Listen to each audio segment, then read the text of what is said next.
I'm terrible, and all my life they talked about me mumbling too. On top Well, of my it. wife does say I keep telling her quit mumbling, but it's not her fault. I mean, all our lives, why she's been talking to me normal, and all of a sudden I'm starting to develop this thing, so she's going to have to kind of get used to it, I guess. Let me start first of all, just so I get your name right. Shig Shig Honda. Honda. Shig Correct. Honda. Correct. Okay. What now? Let's start. I'll back up a little bit because I'm going to learn a little bit of your history here because I don't know too much. You were where when the war was going on before being in the internment camp? Also, where what? Where were you living? We were in Yakima Valley in Wabato, and we were on a farm on an Indian reservation. I mean, we were leasing from the Indian. And the war broke out when we were in Wabato. And so how long had your family been in America? Well, my father came to this country in 1916, I believe. My grandfather came in 1903, and he established a business in Yakima. And after the 29 crash, well, then he moved on and went farming down in Wabato. My dad married, and I was born in San Francisco. And then we lived in Los Angeles and California most of the time when I was about 9 years old. And then my dad and mom divorced. And so I came up here to Wabato when I was 10. And at 14 is when the war broke out, in 1941. So we were farming at that time. And being 14, we knew nothing about racism or anything like that. We were not involved in that. We didn't know anything about it. We're backward people, farmers, So we're not aware of that until after the war broke out. Then all of a sudden, we start seeing different changes in people, in friends, and attitudes at school. And we had a Japanese language school that we attended after our English school. So we went to a Japanese language school from about 3:30 until 5:30. Shortly after the war broke out, I can't remember exact time. I think it's probably about January, February that somebody burned the school down, Japanese school. And that's when we really started to find out. Some of my teachers, the attitudes start to change towards us. And so, like I said, we were unaware of all of this prejudice, racism and things like that. And then the rumors were that they're going to send us all to camp. And I says, why?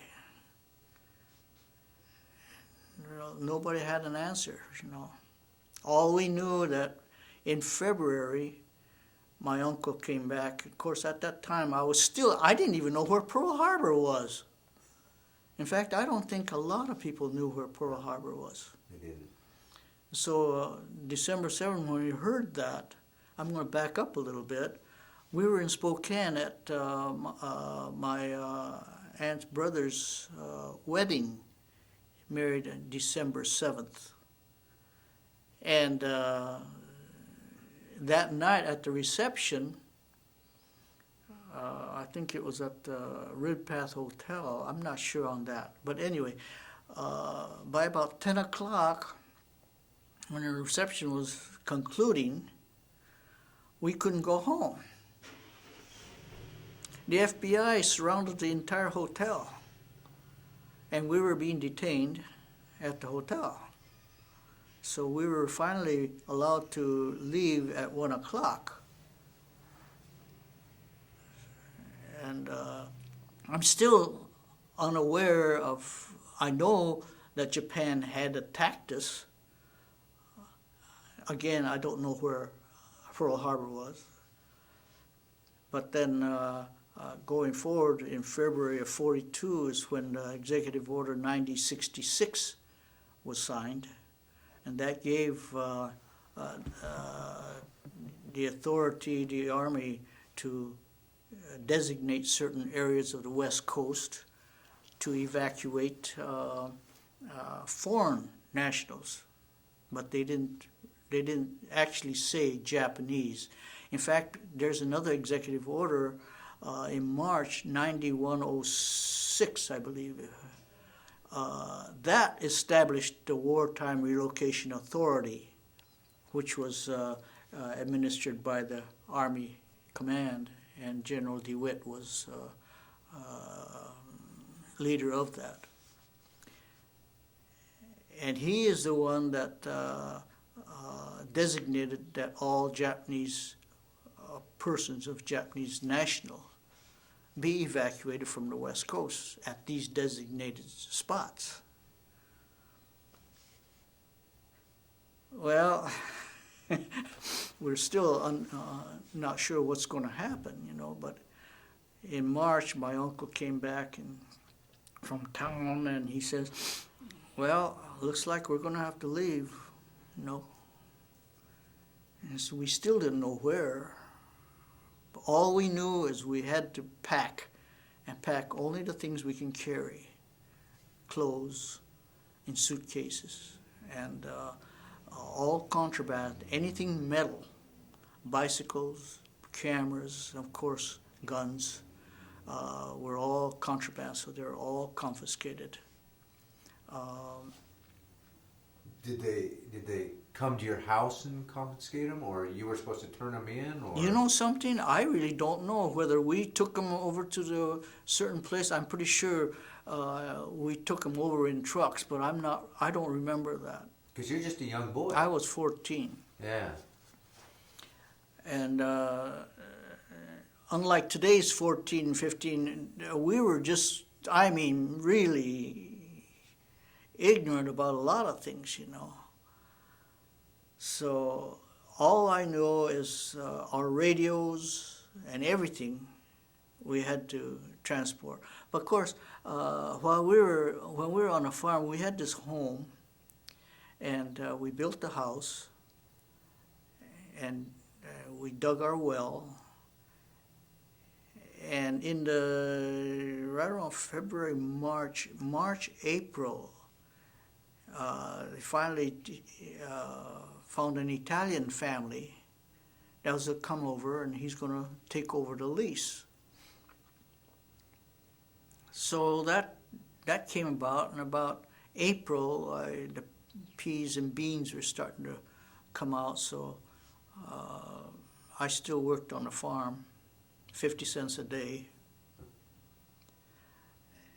And then in May, we got the final orders that we had to assemble at the train station. But then we had a curfew at that time that says we had to stay in. We couldn't be out at a certain time. There's some people says that we could have left, but maybe earlier we could have. But how are you going to leave a home and leave a farm going? So we stuck it out to the end. We had relatives in Spokane. Like I said, my uncle married and moved to Spokane, and he didn't have to evacuate. Pasco didn't have to evacuate, but Kennewick did. And they're right on the other side of the river, because that's a designation, see. There's no military compounds or any kind of activity in the Yakima Valley. That's all farming. up in Spokane, there's a Farragut Naval Station. Spokane didn't evacuate. And in Pasco, of course, nobody knew about it, but the Hanford Project is right there. And they didn't have to move. So see, they just, it seems like anything east of the Columbia River, at a certain point, west of Columbia River in Washington had to evacuate. And Oregon had to evacuate. So my wife, who was in Hood River, she was 12 years old. She had to evacuate. So come May, we had to assemble at the train station again, like I said, and they transported us. And finally we went to a place called the North Portland Assembly Center, which was the exposition park, livestock exposition park. And so that's where we assembled. My wife went to Pinedale, California. That's right around Fresno area, I believe. If I'm going too fast, No, this is great. I'm trying to remember a lot of these things. But in May we went to Portland, and we stayed there for 3 months. And this is all under one building. It's a huge building, expositions center. And so all of our apartments were plywood, 4x8 plywood, 3/4 plywood, standing them straight, no roof, because we're all under one big building, so there's no really roof over our apartments. And we had corridors, and we had 8x8 apartments. And families had an 8x12, so they can put maybe 3 cots in it. And we were lucky because we were outside of the stalls, the livestock stalls. All around the perimeter of that, inside the building, they had livestock stalls. And that's where they had the apartments. So you were in the cattle farm, basically. Yeah. Do you recall, I mean, you recall this pretty well. I mean, what were you thinking? I mean, here's a 14-year-old boy. What are you thinking? You're with your dad or your mom? With my grandpa. Oh, you're with your grandpa. Okay. I was with my grandparents and my uncles and aunt, because my father and mother were in California. So are they protecting you and saying, "Oh, this is just fun and games," or you really know what's going? I mean, are you afraid? Well, all we knew is we were in a, they say this is an assembly center. Well, we didn't know what assembly center was until finally we heard that we were going to be moved to more of a permanent relocation center, they called it. Well, as far as my feelings were concerned, it was still it's still foggy, you know. All I know is we worked hard on the farm. I mean, on the farm, there's no such thing as child labor or anything like that. We had to work. It's a family cooperation, and so my day starts at 5 o'clock in the morning, and then after school, going to school, after Japanese language school, and come home, do our chores, morning and night, and then study, and then get in bed maybe about 10 o'clock or something like that. Then start all over 5 o'clock in the morning again, and so to us that change, it was a kind of a mixed feelings. No more getting up at 5 o'clock in the morning, and we didn't have running water, hot water, or electricity. In camp, we had all that. We had a communal shower, and we started making a lot of friends. You know, we never saw so many Japanese people assembled in one place, so many. such a place. It was a kind of a novel idea for us.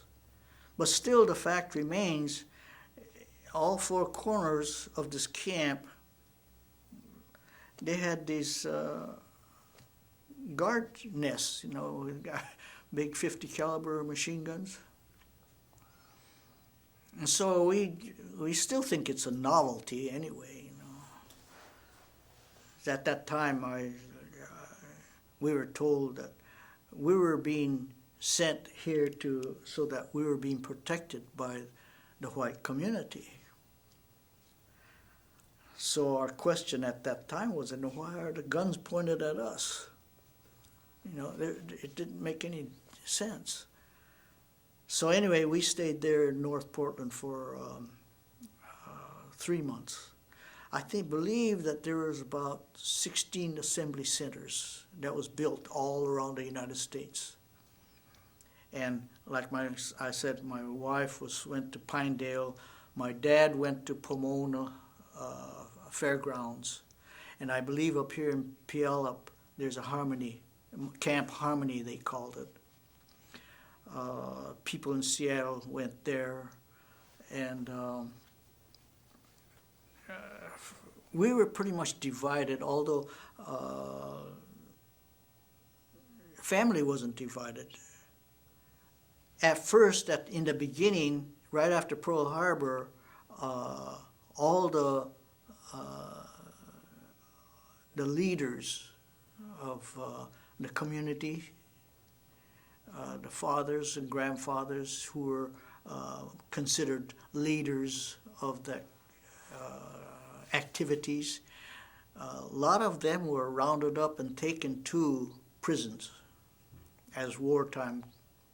It's a wartime prison. They were still afraid of all this espionage and all this, and basically we were told that we were being segregated away from our community because of the fear of espionage, fifth column, all that stuff. In those days they called us the fifth column, not us. They called that fifth column. And so, well, anyway, like I said, I think there were about 16 assembly centers. There were 10 relocation centers, permanent centers as we call them. And so from end of August, we were transported to Heart Mountain, Wyoming, which we didn't know where that was. Of course, our blinds, everything had to be, we couldn't see out. We're not supposed to see out and where we were going or anything like that. So when we got to this place called Heart Mountain, that was in August, so it was pretty warm, in the desert. And then all kind of rumors are starting to fly. The rattlesnakes are all over the place. The scorpions are all over the place. So you got to watch yourself. You get too close to the fence, you're going to get shot. So all kinds of rumors. Rattlesnakes and scorpions were not a rumor. They were there. But the rumors started to build up, and so we got pretty apprehensive about this whole situation. Are you aware enough at this point to, you're starting to understand prejudice. Are you aware enough to be angry at what's happening, or is this still... I was getting angry. I didn't like the idea that we were forced into these camps, into these barracks, communal baths, mess halls. And the main thing was there's barbed wire all around the perimeter and guard towers. And I was aware enough by then that there was such thing as concentration camps, although we never heard about Auschwitz and things like that until after 1945, which I thank God we didn't know about that. We would have died in fear. we still wouldn't believe that such thing could happen here anyway. But yeah, I didn't like it at all. As far as school is concerned, my attitude about going to school, anything, it just, to me, it didn't mean anything anymore. Rumors still flying that we were going to be sent out back to Japan. And in fact, the matter, I think it was around 43, the government sent out a questionnaire. It was an illegal questionnaire, and I'm not really totally familiar with it. There's only one thing about it is that we found out that the government asks, I was too young then, but some of our older group, that were 18 and up, they were asked the question, will you be loyal to the United States government and fight for the United States, or will you be loyal to the Emperor of Japan, anything like this, while we were in camp. Those who answered, now I don't know the exact questions, but are you going to be loyal to the United States? You answered no. Will you fight for the United States? No. And if you answered no, then you were immediately classified as an alien enemy, and therefore they rounded up all of those people who answered no and put them in Tule Lake. And they called that a segregation camp. And in other words, it's more or less for dissident people, they called them. And my wife was there in Tule Lake, so I don't know exactly how many, maybe less than 1,000 people. I don't know how many people were transported or transferred to Tule Lake, and they took that even number of people out of Tule Lake to make room for them. So some of the Tule Lake people came to Heart Mountain and things like that. And it was a total chaos. Then there was quite a few riots in Tule Lake, and then there was a group in Heart Mountain that they were willing to fight, to go in the army and fight, but not under the conditions that we were in camp. So they said, no, we're willing to go fight, but not as long as you keep us here in camp. And that was their contention. So they were all arrested. I think there was 30-some of them. There was a big trial and things like that went on, and they were all convicted. And I know a couple of friends of mine that was in among that group. So they said, yes, we'll go fight for the U.S. Army. Well, they didn't exactly say that, yeah, we'll go, but deep down, they're willing to go because we're all loyal Americans. But when the government puts us behind barbed wires in a concentration camp, they felt that it's not fair to draft them right out of camp and to go and fight. But there was, you probably heard, a Hawaiian contingent that formed a 442. And many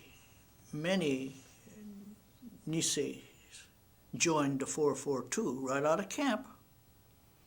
And I lost a couple of close friends of mine. They were in school. They went. They were killed in Italy. But they went because they wanted to prove to the U.S. government that we were loyal Americans, because they put us in camp thinking that we were enemies. And so basically, the 442 was formed to show the people of the United States that we were loyal American citizens. But there were a few of those that felt otherwise. They were willing to go, but not under these conditions. So that was quite a program. In fact, the matter of that argument was still going on those who are loyal felt that these guys that stayed back were more like a not so much traitor sort of thing, but there was that difference. Loyal, these are loyal, these went, these didn't. And so that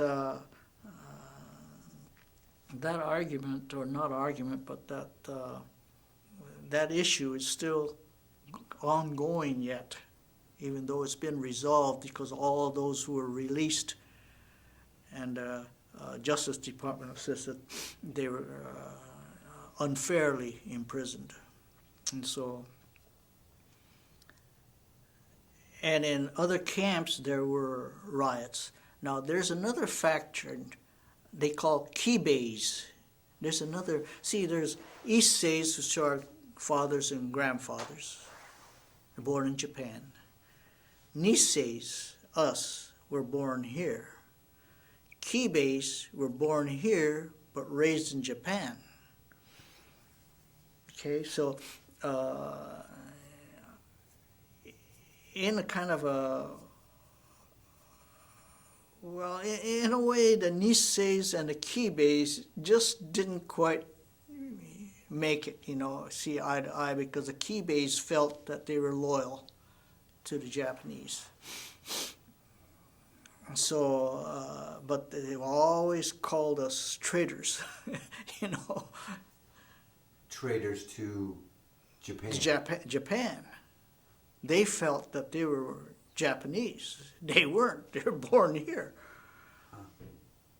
So you have the Kibes calling you traitors, and you have the U.S. government not calling you traitors, but putting you in these camps. Well, that was because of, we finally ended up saying that this is wartime hysteria. A lot of people, most of the population on the West Coast, they're in great fear of war. In fact, there's rumors of Japan invading the West Coast and things like that. And in fact, there was a submarine that took a few shots off the Santa Barbara coast. Those kind of things, the people were really panicking. And then when their sons go overseas and hear all of these, all the fatalities,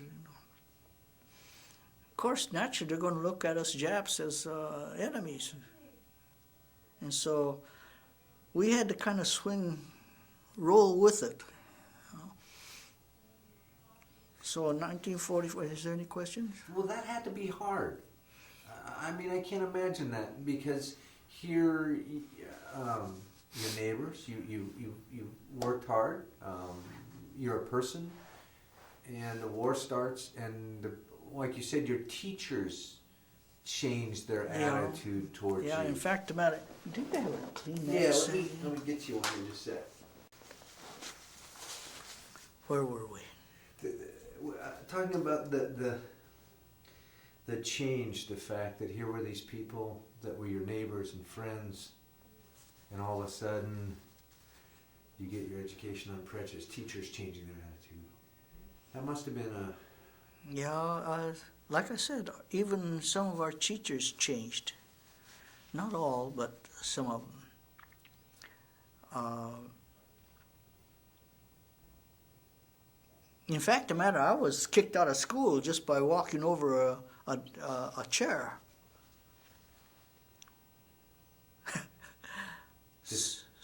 That was it, all I did was just walk on top of a chair and get on the other side. Now I'm kicked out of school. Well, my aunt took me back the next day. Did you face verbal prejudice? I mean, did you get taunting from kids that might not have known what they were saying, but... I really don't remember any verbal taunts that I heard personally, but you read about it, and you see movies of it. What did your grandpa think about all this? How did he explain this to you, or did he? He never said anything. He lost the farm, and I would have to say deep down he was very bitter. The one person that I know was very bitter was my wife's father. He was in the U.S. Navy. He retired the U.S. Navy, and he was sent to camp, and he lost part of his farm in Hood River. So when it comes to bitterness, he was bitter. He was retired, like I said, Navy. And for him to have to go, and for him to be questioned about his loyalty is something that he couldn't take. I would imagine, in fact, the matter, the only, there wasn't really what you call verbal animosity toward anybody from us to outside, except General DeWitt. He was the man that was behind sending us off. In fact, it's a funny thing. I don't know if this, a lot of people probably don't know this, but there's some very influential people in California that was behind evacuating us, get us out of here. And one of them was the Supreme Court Justice. He became the Supreme Court Justice. Another one was a major newspaper editor. And there was quite a few influential peoples in office, political office, that formed a group and got to President Roosevelt. I understand that President Roosevelt didn't want to do this. He was reluctant to sign that executive order. But because of the hysteria, he had no choice. A lot of these came out in books that was written all about before and after Pearl Harbor and things like that. And I read quite a few of them. Now, whether they're factual or not, I don't know. All I know is their history. And they do relate to facts, congressional records. And so, no, as far as animosity is concerned, I personally never had anybody come up and really spit at me or anything like that, no. Why do you think that General DeWitt chose to change the order? I mean, well, he's very famous for making one statement. Once a Jap, always a Jap. He made that statement.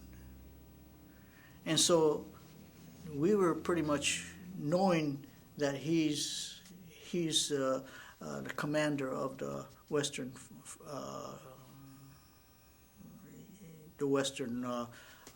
Army. I guess he was the target. So it was one man's prejudice, basically. Well, it only takes one man. If you're powerful enough. So that would explain why we didn't enter Germans. Yeah, this is one of the things that I never could understand. One of our very good friends of ours, his name is Peterson, I shall never forget him, and young boy Harold, we were buddies. And they used to come over and they used to harvest with us, and they're real nice friends. You know, they're German family. Italian family took over our farm. So the question always came up in my mind, why? Why did we be selected? Well, naturally, Japan is the one that bombed Pearl Harbor. Germany never declared war on us, or Italy never declared war on us. We declared war on the Axis.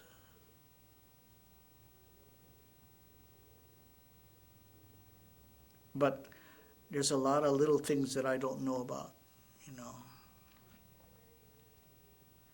When you were a child, did you think of yourself as Japanese or American?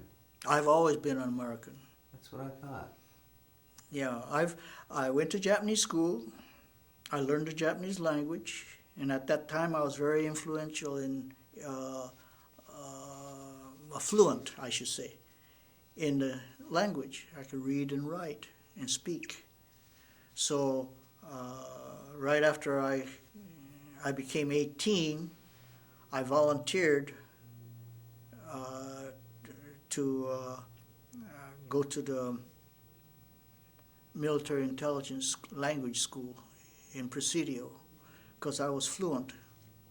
And I thought, well, after the war, I might be of some help, or even to go over one of my friend, a very dear friend of mine, he's deceased now, but he went over as interpreter during the war in the Pacifics. But I was too small. I was underweight. So they didn't want me. So I said, well, if you don't want me, then the heck with you. So I didn't go in. And by the time the Korean War came on, well, I had two children. I was married in 50.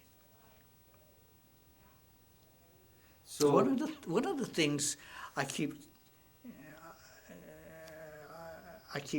talking about while I was in camp, just before I came out of camp, a friend of mine and we used to play tennis quite a bit together. We wanted to go out to Cody to play tennis. We wanted a hamburger and a Coke. We were dying for a hamburger and a Coke. So we got a pass and we went to Cody. But before we went to mess hall, the chef says, I'm going to make you a rice ball. I said, I don't want a rice ball. I'm going to go into Cody and get a hamburger and a Coke. He said, I'm going to still make you a rice ball. I guess he knew something I didn't. Because when we got into Cody, before we played tennis, and then we went to a restaurant. And we started walking down, and there wasn't a place that didn't have no Japs served, no Japs wanted. We couldn't buy a hamburger and Coke. what's the feeling of that? I mean, when you saw those signs? That's when I really hit me about racism. Because up until now, I figured, well, the government's afraid we're spies, and they put us in camp because of hysteria, worried about this and that. But when you really get down to racism, that's when I first hit me, when I saw those signs that says no Japs served. And of course in Los Angeles, again, I go back up, we're from a small town, a farming town. We're not exposed to this. But in Los Angeles, it was terrible. Japs go home. The Chinese were wearing signs, I'm Chinese. They're being mistaken for Japanese, and they're getting beat up. There's gangs roaming all over East Los Angeles that were ganging up on Orientals. There's an awful lot of violence down there. We didn't encounter that. So I guess you might say we were fortunate. But that's afterwards I saw all the things that happened in the newsreels and magazines, some of the things, the pictures that you see in about Los Angeles. I figured we were pretty fortunate that we were in a small town, and that part of the event never really totally reached us, unless there were incidences that I don't know about. Other than that, no. I came out of camp in 1944 because my uncle leased a farm in Spokane. And so we decided, I wanted to get out of camp. I've been wanting to get out of camp. I hated it. So when I got the opportunity to get a pass to go out, I took the first opportunity. We just took off. And that was in 44. I worked on the farm then. And instead of going back, I had a seasonal pass. Before going back, I started high school. I wanted to finish high school outside of camp because I knew that camp wasn't going to be there. So I went to a little high school in East Spokane. I was one nervous boy. I didn't know how I was going to be treated. It's an all-white school. And I was so nervous that my eyes twitched for 2 weeks. I couldn't stop twitching. And after that, well, then I was being accepted. And they were also from small town farming people, and they weren't into all that violence. And so they accepted me real nicely. And so I was able to weather that. And in December, the government wrote me a letter, in short, don't come back. In other words, they said that all seasonal passes are being revoked and that you are no longer required to come back. To the camp? To camp. Let me hold that thought for a second. I got to switch tapes here. A class in Tumwater, middle school. Oh, really? Yeah. Ah. They have, they're studying about, they heard about this evacuation deal, and one of the teachers called me, and she read my story in the Olympian. So she called me and wanted to know if I'd be interested in coming and talking to the class, because they're studying this now. And I thought, well, what the heck?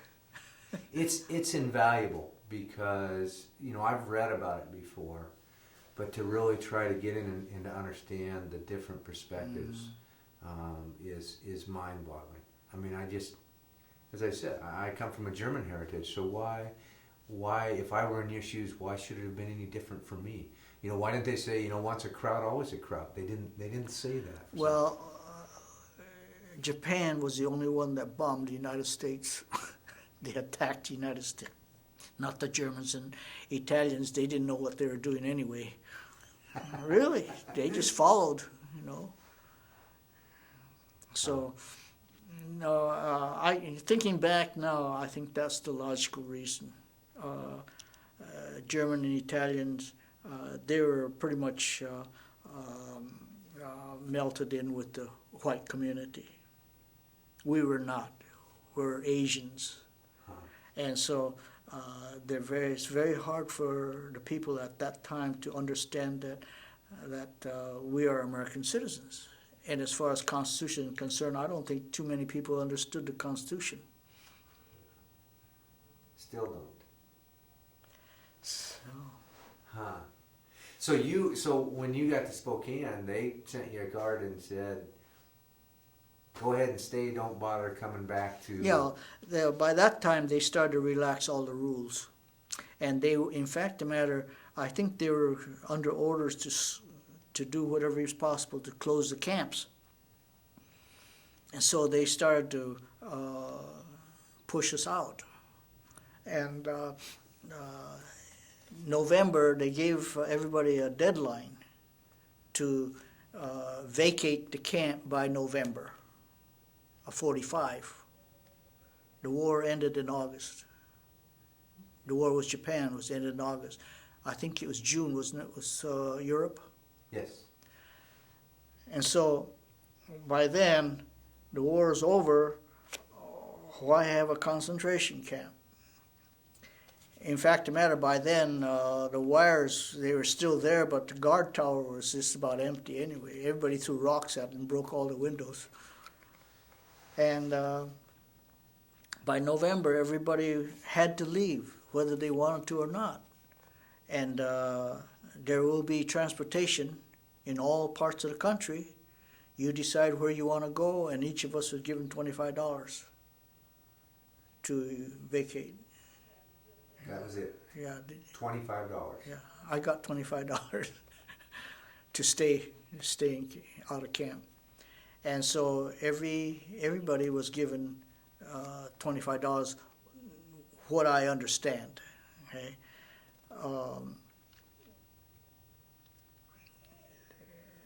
So we were pretty much dispersed throughout the country. In fact, most of the East Coast never saw an Oriental. I don't think they knew what a Japanese looked like, especially the Midwest. My mom went to Jerome, Arkansas. My dad came to Heart Mountain. So we were reunited there. My dad went back to Los Angeles. I stayed in Spokane. And so we've been separated since. What about your grandpa? Oh, he died in Spokane.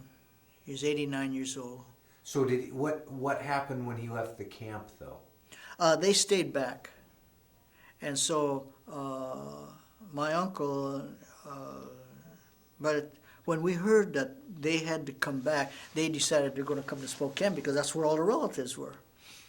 So we bought a house in Spokane, and my uncle's working in the railroad at that time. He was out. And so he bought a house, and Grandpa and Grandma came to the house. We had a house for them anyway. So the farm that you had. The farm is gone. It's orchards now. We lost the farm. I mean, it was gone. We were there on the third year, and the third year is always the best year for farming. And we had a crop you wouldn't believe. Everything was just lush. We left it all. I don't know what happened to it. I don't know if the Italian family made anything of it or not. I don't think they knew how to farm. And so your grandpa basically lost everything then? Yeah. No compensation? No. That had to be that. And did your grandpa end up bitter? He never said it. He was very deeply involved with church, his Methodist church, and he's very devout Methodist Christian. So I'm pretty sure that he didn't harbor any violent animosity. At first, while the war was going on in the Pacific, he was gloating how the Japanese army was doing. I thought I was getting so sick and tired of it. And I remember telling Grandpa, I said, Grandpa, I just don't want to hear it, you know. But he died when he was 89 in Spokane. Then Grandma died, and my uncle and his wife stayed on at that house until about 2 years ago. They finally sold. They moved into a mobile home, a real nice little mobile home. I told him, I said, sell that house, and buy yourself a nice little place and just finish it. We don't need that old crappy house anymore. It's right by the all the hospitals. There's about 5 hospitals up in the South Hills of Spokane. You know? And so they finally decided, well, they'll sell, and then they bought this little place down by, are you familiar with Spokane? Natatorium Park? Yeah. Yeah, well, that's where the house is right now. And so, well, that's it, I guess, as far as home is concerned. My wife and I got married in 1950, and we went down to Los Angeles, and we raised 5 children in the San Fernando Valley. And when I retired, I said, I can't stand the place where I was because it was very, very depressed area of San Fernando.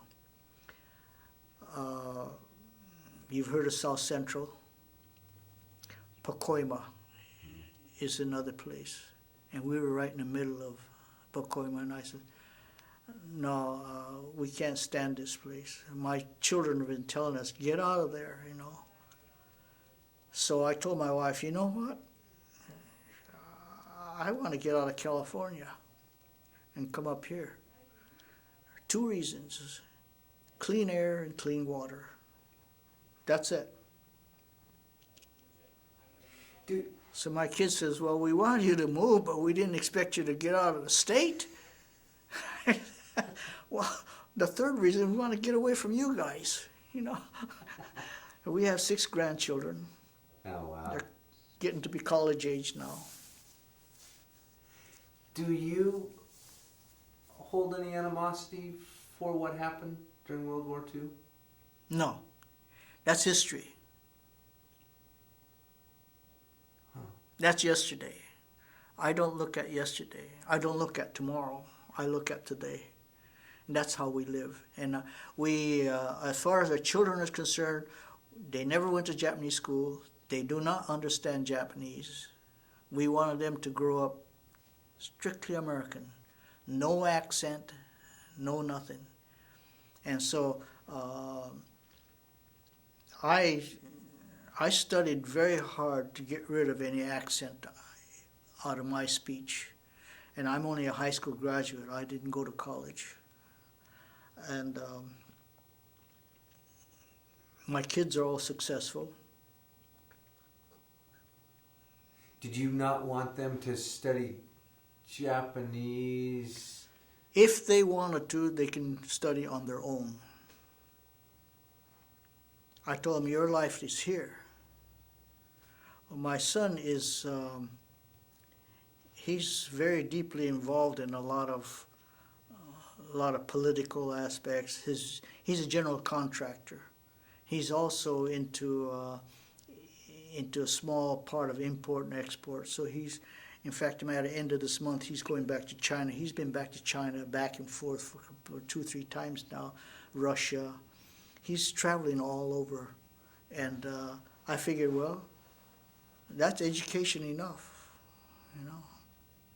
My second son is the head nurse in emergency at Kaiser Hospital in Los Angeles.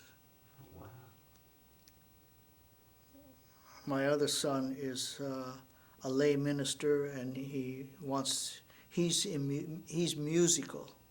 He writes his own music, and he's in religion and things like that. So. And you said Methodist? No, he's fundamental. Oh, okay. The only reason I asked that is because my mother, before she passed away, was very instrumental in organizing the lay professionals of the Episcopal Church, and involved a lot of other churches nationally, but fighting for their rights because they weren't being taken care of well in the church. No, he belongs to a very large church in San Fernando Valley called the Grace Community Church. Oh, okay. It's fundamental. Yeah. They have over 3,000 members. Huh. You talked about you only look at the moment. So this next question might not be relevant. Do you think what happened to the Japanese American citizens could happen again? Or did we learn a lesson? Or do I what? Or did we learn a lesson? With this 64, during that period with the civil rights movement, no. I don't think it would ever happen again unless this business of racism is beginning to grow again, unfortunately. And unless there's a very catastrophic event, I don't think it could happen. I think we'd fight. This time we would fight. It won't happen to us. I am seeing, well, how about this Palestinian situation?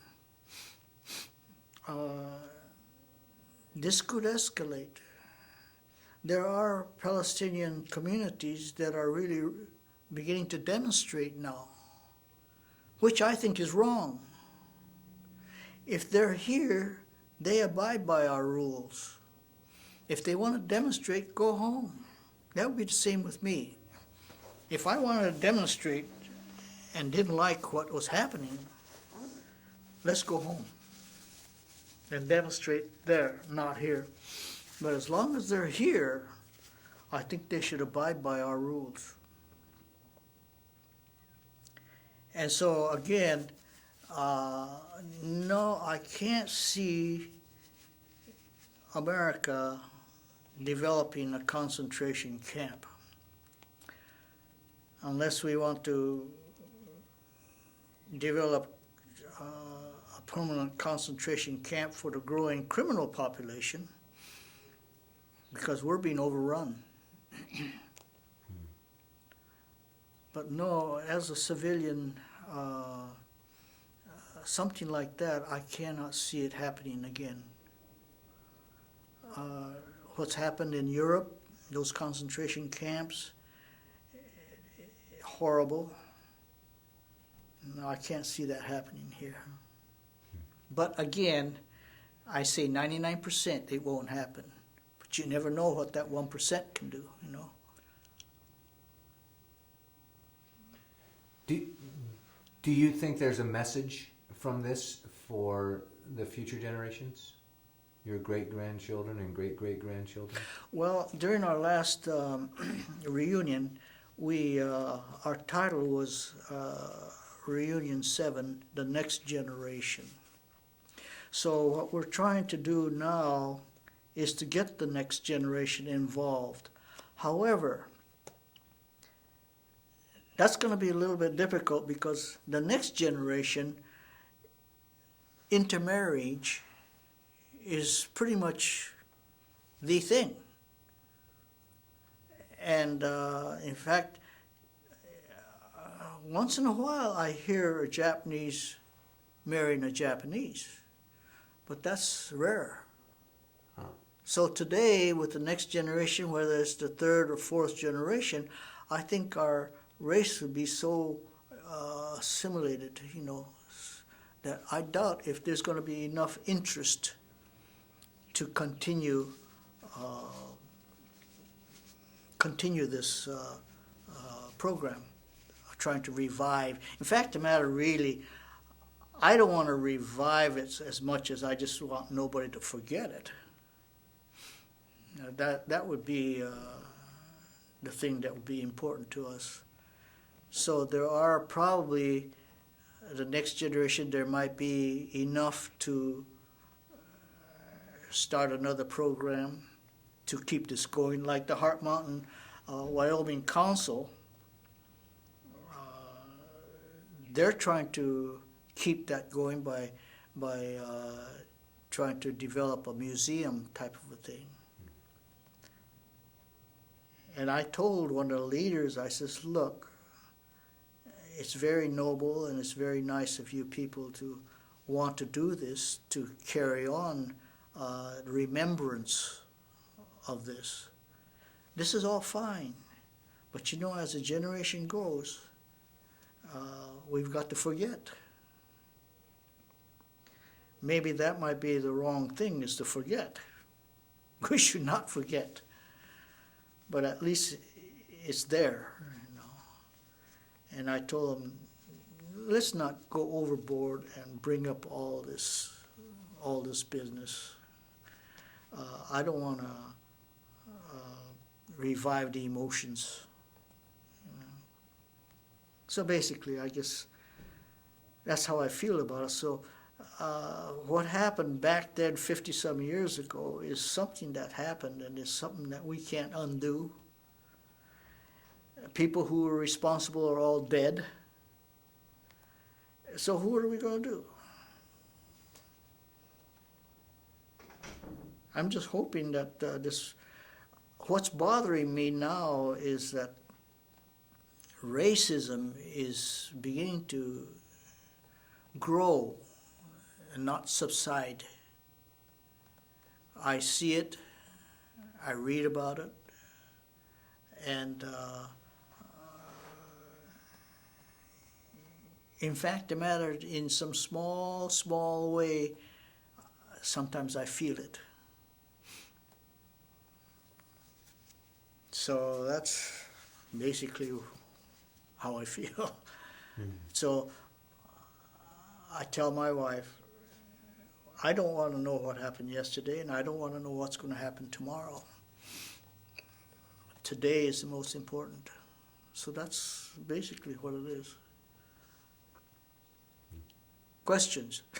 I did all the talking. I was just going to say thank you very much. I appreciate that you took the time.